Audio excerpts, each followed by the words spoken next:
دې آیاتونو کې الله پاک جل جلاله د هجرت برکات ظاهره او برکات باطنه بیان کړي دي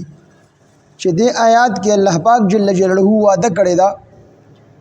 چې کوم کس ته الله پاک او د هغه د رسول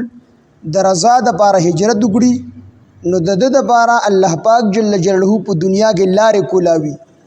او د ده دپاره الله پاک جل جلاله په دنیا کې ښکلې او بهترینه ټکانه ورکړي دنیا کې ورته لارې الله پاک جل جلاله کولاوي او ښکلې او بهترینه ټکانه مو د الله پاک جل جلاله ورکوي په دنیا کې او د آخرت ته ثوابونو د درجاتو هغې ته خو د انسان ذهن اړو رسي څنګه چې قرآن مجید کې ځای په ځای باندې الله پاک جل جلاله د جهاد حکمونه کړي دي او د جهاد برکات یې بیان کړي دي دغه شان الله پاک جل جلاله د قرآن مجید په ډېرو آیاتونو کې د هجرت فضیلتونه ذکر کړي دي لکه سورہ بقرہ کې الله پاک جل جلاله فرمای ان الذين آمنوا والذين هاجروا وجاهدوا في سبيل الله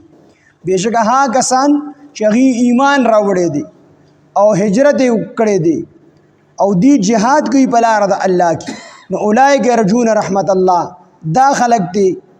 یرجون رحمت الله چې امید دي چې الله پاک رحمت بدوی دی باندې الله پاک جل جلاله رجوع د رحمت وکي او الله پاک ډیر بهونکی او مهربان دی دا غرنګ بل ځای کې الله پاک جل جلاله سورہ توبه کې فرمایي چې الذين آمنوا وهاجروا وجاهدوا في سبيل الله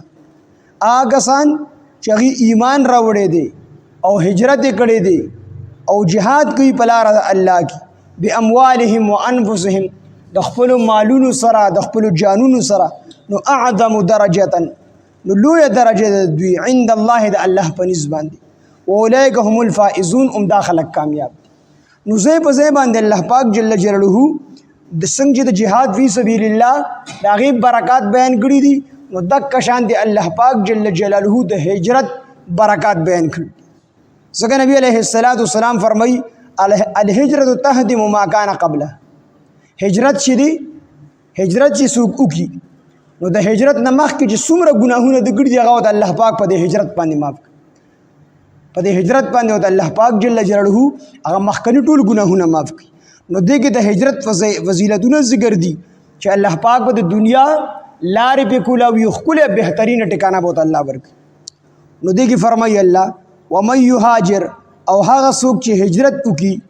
ومن یهاجر او هغه څوک چې هجرت وکي فی سبیل الله په لار د الله کې یجد نو دې به بیا مومي فی الارض په ځمکه کې مراغمن زید اوسېدو کثیرا ډیر وسعتا او فراخه څوک چې د الله دپاره هجرت وکړي نو الله پاک دپاره د خپل کلي پرېښی دی او خپل کور یې پرېښی دی خپل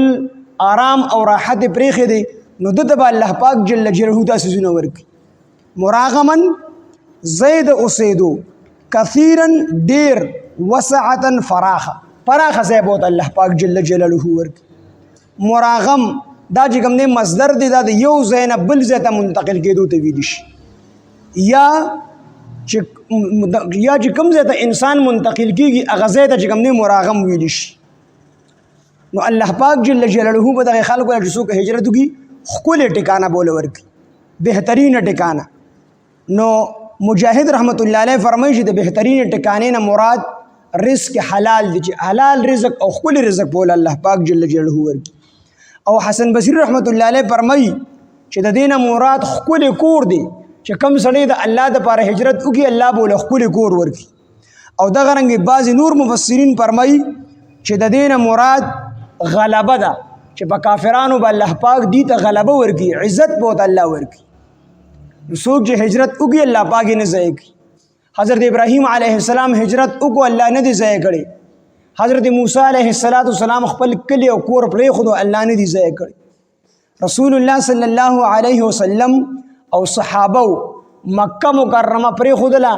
الله جل جلاله له مدینه منوره ورکړه او بهترین کورونه ولا الله ورکړه او ښکلی ژوند ولا الله ورکړو غلبه ولا الله ورکړه مکه مکرمه کې به کافرانو ظلمونه کول دي به څه نه وي او چې کله مدینې منورې ته هجرت وکړو نو د هجرت برکت دا دی چې د هجرت په دویم کال باندې بیا جنگ بدر شوی دی او جنگ بدر کې الله پاک جل جلاله مسلمانانو ته فتح او کامیابی ورکړي